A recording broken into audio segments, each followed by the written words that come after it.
Kalau seseorang di antara kita ingin rajin mengerjakan perintah Sang Pencipta, maka kata kuncinya dia harus mencari tahu al-wa'ad. Dalam ilmu hadis ada namanya al-wa'ad wal-wa'id. Al-wa'ad itu teman-teman adalah janji positif Allah di ibadah yang kita ingin kerjakan.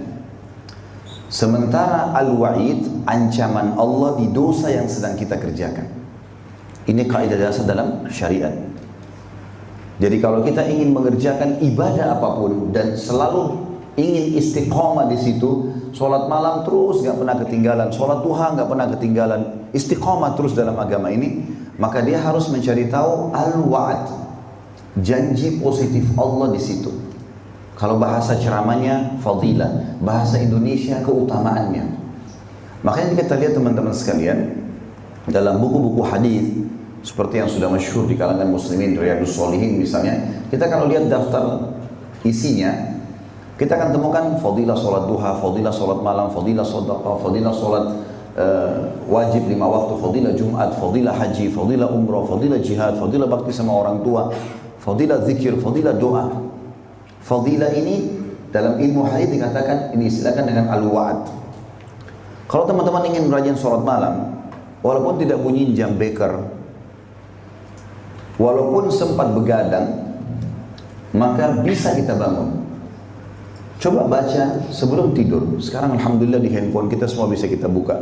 Tinggal search keutamaan sholat malam. Baca 5-6 hadis. Keutamaan itu teman-teman artinya apa? Kita mau cari tahu, saya kalau sholat malam Allah kasih apa sih? Saya kalau bakti sama orang tua Allah kasih apa? Saya kalau sedekah Allah kasih apa? Itu hak kita, boleh kita tahu. Bahkan itu dianjurkan, bagian dari syariat. Seperti orang kalau kerja di kantor, dia tahu kantor ini dia kerja sekian jam, gajinya sekian, fasilitasnya ini, maka dia termotivasi untuk bekerja kan? Karena dia tahu, oh gaji saya 1 bulan 5 juta, oh saya dikasih fasilitas motor atau mobil, oh saya dikasih fasilitas rumah. Itu akan membuat dia pertimbangkan, oh ya saya mau kerja di sini. Seperti itu kurang lebih. Setiap ibadah teman-teman, jangan lakukan kecuali sudah tahu fadilahnya. Mau rajin sedekah baca, sebentar 5 menit.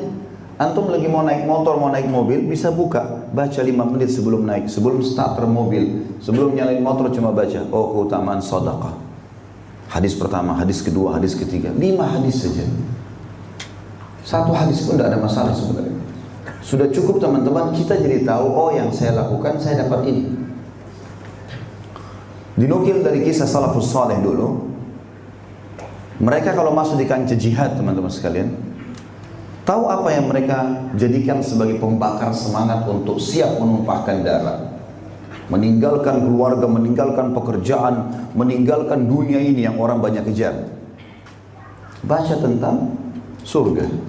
Oh orang kalau mati syahid dapat ini, dapat ini, dapat ini, dapat ini. Oh di surga itu ada bidadari, ada bidadara, ada istana, ada buah-buahan, ada pakaian sutra. Itu memotivasi mereka. Jadi motivasinya, kejarlah surga di depan mata. Kalian akan mendapatkan dayang-dayang begini, kalian akan dapat istana begini. Motivasinya.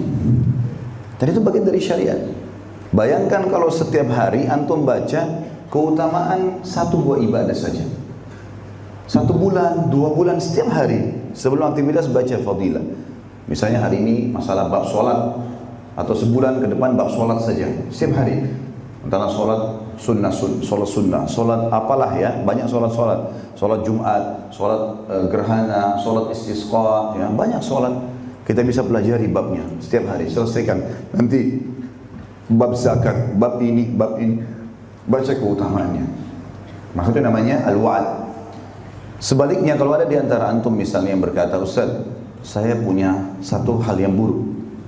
Saya suka berbohong, saya suka berzina misal. Atau seseorang yang kita lebih tahu dirinya, perbuatan dosa apa yang dia suka buat. Saya mau tobat, bagaimana caranya? Kalau saran saya, cari tahu al-wa'id. Tadi, ancaman Allah di dosa itu. Sama kasusnya, coba buka syad. Ancaman memakan riba, baca 5 menit saja. Ancaman mencuri, ancaman berzina, diapakan tuh sama Allah. Wahyu itu teman-teman berbicara dengan hati kita. Berbicara dengan hati. Jadi kalau hati ini mahkotanya, rajanya badan. Sebagaimana sabda Nabi SAW, dalam tubuh manusia ada segumpal darah. Kalau dia baik-baik semua, kalau dia buruk-buruk semua. Itulah hati manusia. Maka dia bicara sama itu. Seluruh anggota tubuh kita bisa tunduk. Termasuk seperti yang antum merasakan kalau hadir dalam majelis ilmu. Oh iya ya, oh iya ya. Karena Allah berfirman, Rasulullah bersabda, kasusnya begini, kasusnya begini. Berbicara sama hati, jadi kita bisa berubah. Itu panduan hidup agama. Maka ini kaidah sederhana yang penting teman-teman. Al-wa'd dan wa'id, jangan lupa. Selalu baca janji Allah di ibadah yang kita mau kerjakan. Selalu baca ancaman di dosa yang kita ingin kerjakan.